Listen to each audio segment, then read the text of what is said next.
Kudos. I guess we're live. We're live. Hello everyone. Let me know if you can hear me. If you're with me, let me know if you can hear me, please. Hi everyone. Hi everyone. I think we're live. Good afternoon, good morning, good day, wherever you're joining me from. Thank you so much.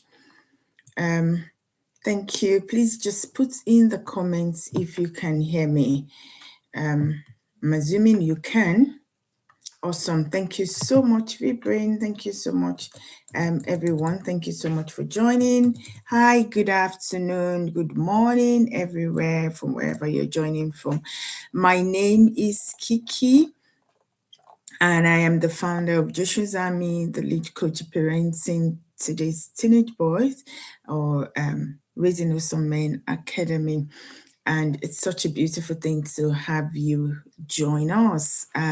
Thank you so much for joining me. If you're returning, welcome back. And if this is your first time on my channel, hi, nice to meet you. Okay, in the last couple of weeks, we've been talking about raising awesome boys or awesome men and talking about various topics. You know, we've talked about, we've moved from talking about mothers being able to raise their sons in partnership with dad. We've talked about fathers who are present but absent and how that can change. We've talked about the needs of boys from us, the parents, and various other topics. Today, something we're going to be talking about is the thing around judging tomorrow or feeling like you know what tomorrow is based on what the child is doing today. So concluding about tomorrow based on what you feel you can see or what your child or your son is currently doing or going through in terms of behavior and all of that. So we just want to dive straight into it. And I love to start with a question today. And that's for us to be honest. And I'm going to be very honest as well. Have you ever looked at your children and feel, oh, because they're making these mistakes right now, because they're doing something right now, you kind of feel that's what they would end up doing. That's what translates into their future, or how do I put it? Whatever journey they're going through right now is directly tells you what their journey will be or what their future will be. I don't know if that question makes sense, and I'm going to put it into context. A few days ago, I was talking to my son about, he loves to go out a lot, and we're talking about it. And I said, this is something you're doing. Don't you think this is going to become who you are when you become an adult, when you become a father? And we got talking about it, and my usual way, I love to learn. So I've got this young adults that work with me, my colleagues in the office, and I asked them, in an indirect way of ask them about their journey, their experiences, what they've been through as young adults, Black young boys living in the UK. And right now, both of them are married, and I think they've got a 1 year old, and the other has got 2 year old. So they're in like their very early 30s, maybe 30. One is 30, the other is 32 or 33. And we're kind of talking about, their experiences in the UK and what that means, and how they grew up, the things they did when they grew up. And while we're talking about it, one of them told me his experience, the things he did as a young boy, as a teenager, and of course who he is now. Now, this young man, at some point when we're talking in the office, not this week, long ago, he was telling me, oh, ma'am, this is how you need to pray. This is what you need to pray about. We're talking about our jobs and the challenges at work. And we're talking about, how we could pray, the kind of prayer points, and how we could pray together for our colleagues and our office, and our job and our organization. So what that tells me is it's had it rough, but he learns from it, and here he is today, right? So, and that's the where I am coming from in terms of when the boy seems to be having it rough, when the boy is learning, when the boy is becoming, we shouldn't judge or conclude on their future based on their journey of becoming.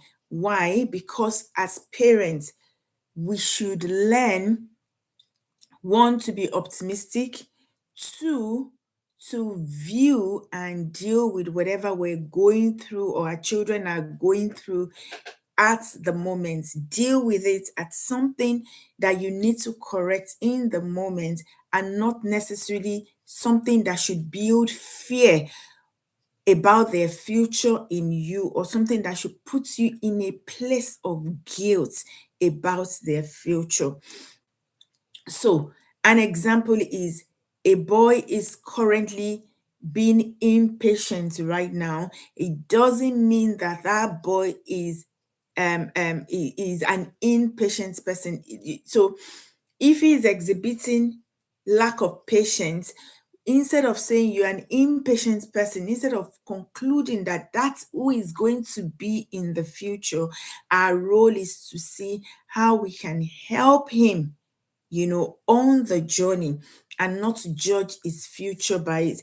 And the reason why I'm trying to lay an emphasis on this is because I've heard young boys say a lot, that, oh, I am trying this, I'm trying, but because my future is constantly being judged by this, they just throw in the towel, and they stop trying, if that makes sense. So, as parents, we need to be skilled enough to deal with behavior, identify the behavior, deal with it, and not assume that that behavior would become their identity. I hope this is adding up. So, behavior is a data point, if you want to say. Behavior, you could say, is a data point, and identity is the conclusion. So, um, when the behavior shows up, it doesn't mean it is their conclusion. So, when when the boy is doing something, when the boy is, for instance, exhibiting an impatient trait, the fact that is impatient today doesn't mean it will be impatient tomorrow, right? The fact that he is going through that today doesn't mean that's who he will become. What determines what he becomes is how we handle that journey of becoming. I love to talk about becoming a lot, because my life, if I'm asked to sum up my life in one word, I would say becoming. And I love to take record of my life. Looking at my life from when as far as I could remember, maybe 4, 5, 6 years old, as a 4, 5, 6 year old girl, when I look at the transition I've made and where I am today, I know that there is grace in becoming. I know that my life is centered on the journey of becoming. Even though I'm in my 50s now, yeah, 50 years and a few months. For those of you that know me, like, you're not 50, you're still 50, but well, 50 and a few months, I am still becoming. So if I am still becoming, why are we not at why shouldn't I be able to give the younger boys grace that they are still becoming, the grace to become and keep becoming? And then there is this thing about young boys as well, that there is this statistics or psychological statistics that says the boy child, or a person, is not completely developed until they're about 25 years old. And that's when they become 25 years old, is when they can actually make good, sensible, and logical decisions. Anything under 25, they're open to making rash, rushed decisions. But when they cross that line, that's when science says their brain has become fully developed. Excuse me. Don't know why my nose is scratching me today. That's when science says they're fully developed to make logical decisions, to have logical reasonings, right? So before get to that point, it's our responsibility and duties as parents to help them, and guide them on the journey of becoming. So we're going to be looking at this from four mirrors, right? Four cardinal mirrors, if you permit me to call it that. Four areas that we're looking at this becoming from. One, I've been talking about the impatient boy. So maybe when they're impatient or something. The other one is when they are stubborn. The other one is when they're quiet. The other one is when the child keeps making mistake. I will start with the last one on my list, which is when the boy keeps making mistake. To buttress the point that depending on how we handle it. Now, at some point in my children's life, one of them would always, now, emphasis on the word always, it would always lose things. It's either he's losing his PE kit or losing his pack lunch, his lunch bag, or he would always lose something. In fact, it seemed like when he's coming home, I think there was a time he actually lost his school shoes. How did you lose your school shoes, for crying out loud, right? And then I remember that my younger brother too used to do that. So when my younger brother obviously now is married and is a father, right? So when my son used to do that, I used to wonder, this one that you're always losing everything. And then we began to walk with him on the journey. There are few things I did to be able to call his attention to how to be present, how to, take care of your things the more. And I've also have parents, part of some of the parents I work with come to talk about how their boys lose things, right?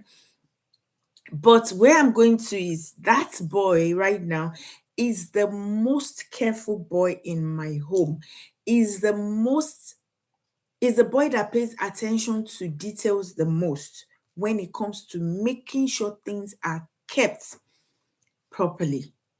Now, if we had defined its future based on that behavior or the mistakes he used to make then when it comes to keeping his things, it won't be that boy right now. So sometimes what we see is error again and again and again. But and then when we talk about it, when that error is what we're focused on, the boy begins to see himself as the mistake.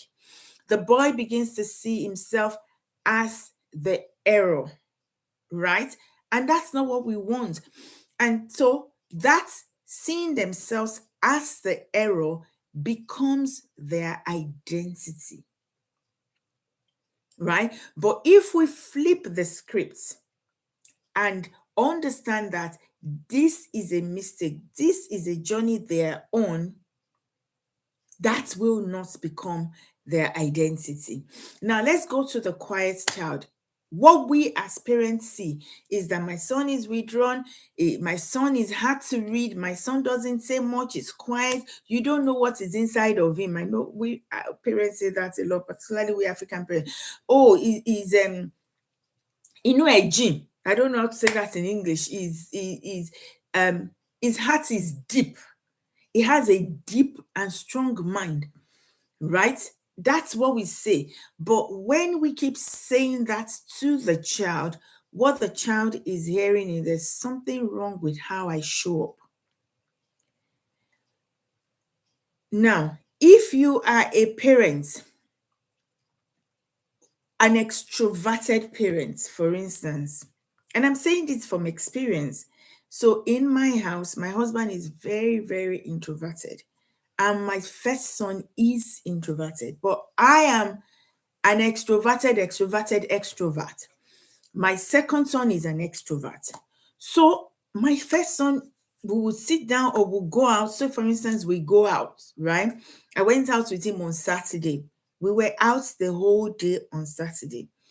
One pattern I noticed with my son is when we plan to go out, we will go out, he will go. But you see the moment where he's meant to get ready and step out of the house, it becomes very quiet. So an hour or two to our, let's say we want to leave the house at 10 a.m. Between 8 and that 10 a.m. or 8 and half 10 or 8 and 11 a.m., it becomes very quiet. It would say very few words. And then as soon as we step out and we get on the journey, it comes out of that shell. Now, by the time we are coming home, or it's getting, say for instance, we're meant to leave the place at 5 o'clock. By the time we're getting to the door, maybe about 6 p.m. or we're about 30 or an hour away from home, that shell, that thing experienced in the morning, it goes back to that space, right? And then when he gets home, he just goes into the kitchen, or says, does anybody want to eat anything? Talks to you for like 2-3 minutes, and then goes to his room. Depending on when we get home, he might be in his room till he goes to the gym about 9 p.m. or not. You people will not even see him for the rest of the evening. One day I called him, I said, wait, what is this? He said, processing going out, particularly social outing. He has to process it in his head. And when the time is coming, he's like, oh God, this, I have to do this tax. He doesn't, when he's going to the office, he's lively. When he's going to the library, it's like, when he's social outing, because he's a quiet child. But if all I do when that is happening, that withdrawal or that escape moment is happening for him, is complain about him and not seek to understand what is actually happening, there is every tendency he would begin to tag himself as a problem, that there is something wrong with him when he shows up, right? That if there's something he needs to fix about himself. And that means I am not accepting that my child, it's okay for my child to be a quiet child. It doesn't have to be like me. All he needs to be is himself, right? So underneath, what is happening is that the boy is gradually being damaged by the constant complaint or issues we have with his person. But it's okay for the child to think before he speaks. It's okay for the child to want to live a quiet life. It doesn't have to be the one that wants to talk all the time like his mom. It doesn't have to be the one that one day my husband said is like, it's forbidden for you to stay at home on Saturdays. After he said that, I now had to watch it and then call him and discuss it with him. Because yes, you want to stay at home, I know. But it doesn't mean it's wrong for me to want to go to conferences or go celebrate my friend or do something or go to the movies. Right? So we had to discuss it. So that there's something wrong will not become my identity. Now let's flip it. So that there is something wrong will not become my son's or my husband's identity. It's very, very important. Another one that we talk about a lot for us parents is the teenage years. By the way, we're celebrating our boys and their dad, right? On the 11th of July, just a week from tomorrow, about 8 days to go. Yeah, 8 days to go. And I'd like to invite you, if you're watching me, my team will drop the link to the dinner on the chat. And they would also, please, guys, please help me to drop my email address or our email address so that if anybody has questions, they can reach out to us. Yesterday, beautifully, I got a call or two people called and said they want to sponsor families to attend the dinner. So this is me, and this is the first place I'm saying, because I just got the call yesterday evening. So please, if you want to be a part of the dinner and you want to take the sponsorship spaces, or you feel you want to be a part of the dinner, but financial constraints or for one reason or the other, you cannot be because of finances, let us know. Feel Go online, check about the dinner. It's dad and I dinner at joshuzami.com. I mean dad and I dinner / joshuzami.com. Guys, please drop the link or send us an email and we will reach out to you. Now, I remember to talk about that because here I want to talk about teenage boys, right? A lot of the times, for our teenagers, what we see is they're pushing back on everything and they will not yield. But guess what? One thing I notice is a lot of parents, as their children begin to hit the teenage years, instead of seeking to understand what happens during the teenage years, what we're already thinking about is that the teenage years are difficult years. So we have already conditioned our minds for battle. We've already conditioned our minds for difficulties. We've already conditioned our minds for negativity during the teenage years. And that's one of the reasons why the teenage years will be difficult for us as parents. But one thing I say is, I remember when I was a teenage girl, people complained about me. People complained about my brothers. I'm sure our parents, the generation before them, complained about them. So when is this handover of complaints going to stop? Right? So instead of complaining about the teenage years or about your teenager, why not take a pause to think about the years and see how you can help them and help yourself during those years? Because to be honest, those years are the years where they seem to be more vocal, right? Where a lot is happening within them and outside of them, and they're trying to express it in various ways.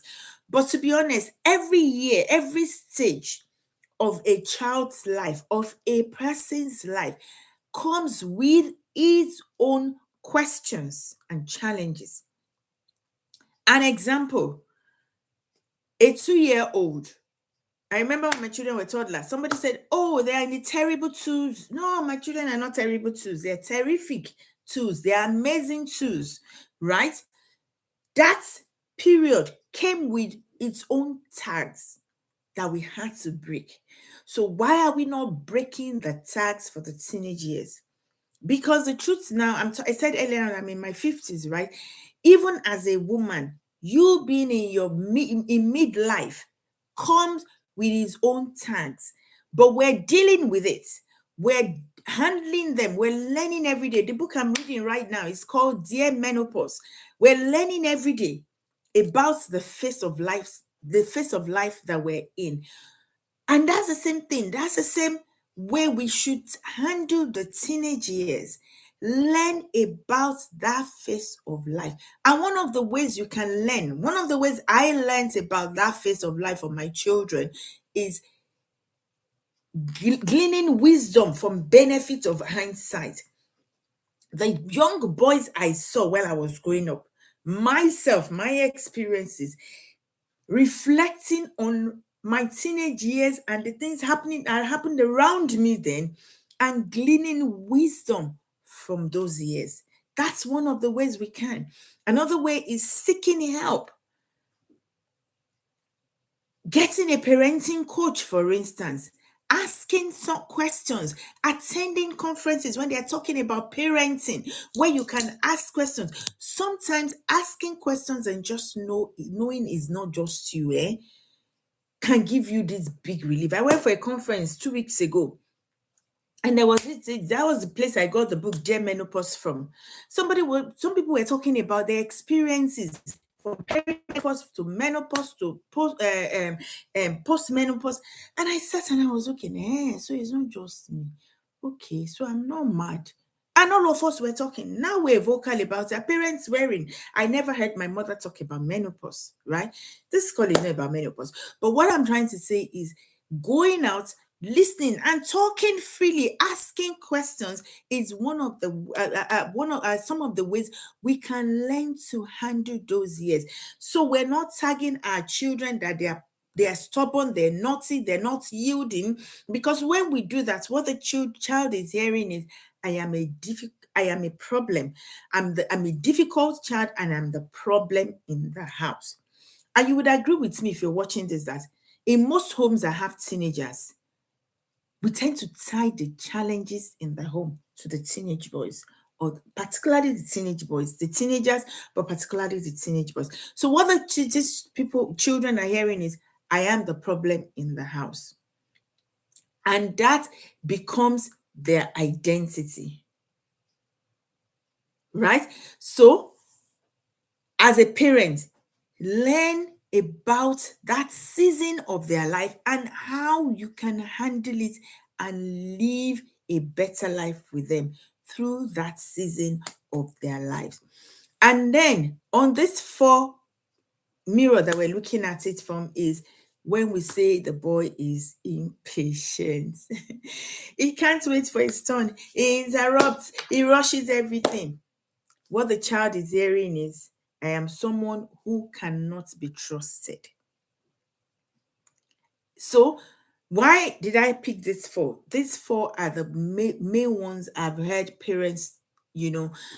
So in my journey of parenting and working with parents, help supporting parents raise wholesome teenage boys and the parents I work with one-on-one, I kind of reflected and listed out the things they talk about the most and did a prioritization of them, and these four are the four that are top on the list. So it's not just me bringing them up. And remember, my children I got boys as well, right? Not that they were once younger boys, and they were young adults now. Young adults is a different kettle of fish on its own. But so these things I'm talking about did not just come, but I mean, I didn't just come up with them. The things I've heard over and over again.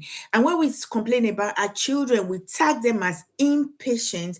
What they hear is, like I said, I am someone who cannot be trusted. So instead of tagging them and turning that into their identity, what do? Help them to learn patience as a virtue. One of the things I did for my children when they were younger was every year when we're planning and sitting down to reflect on the outgoing year and the incoming year, we talk, we review our values, right? So we have family meetings that we talk about values throughout the year and all of those things. But at the end of the year into the next one, we kind of go back on our values that we said we want to live by at the beginning of the year. Now, these values, we decide on these values as a family. So we all write out our values, our core values for the year, the value I want to live by. We look at them, pick out the common ones and the overlapping ones, and pick three that will be the core values of the family for that year.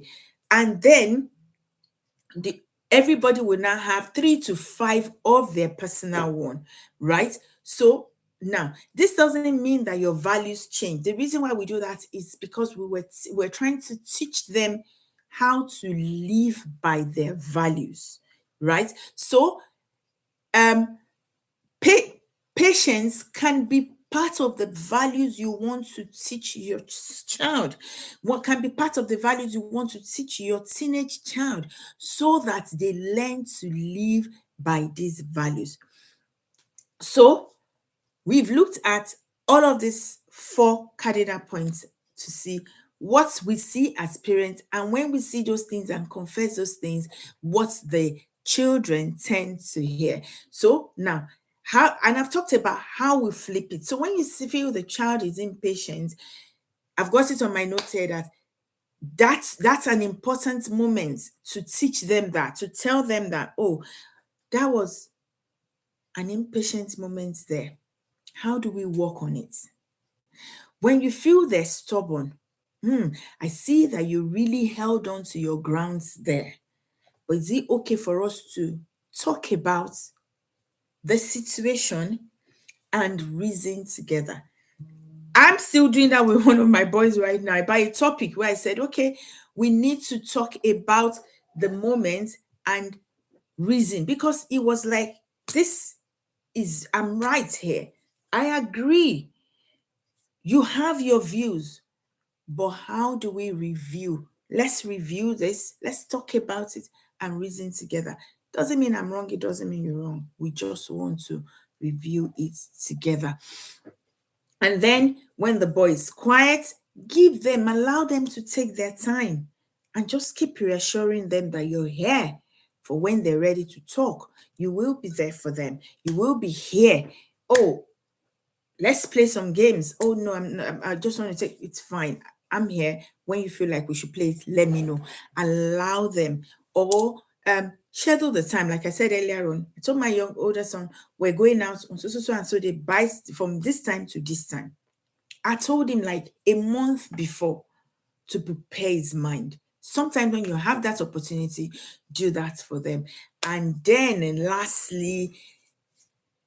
um, lastly, learn to understand that they're still growing. So for the ones you feel that are not learning, I'm just trying to see that I've not missed anything on my notes here. Allow them. Give them the opportunity to grow, because like I said earlier on, we are all becoming.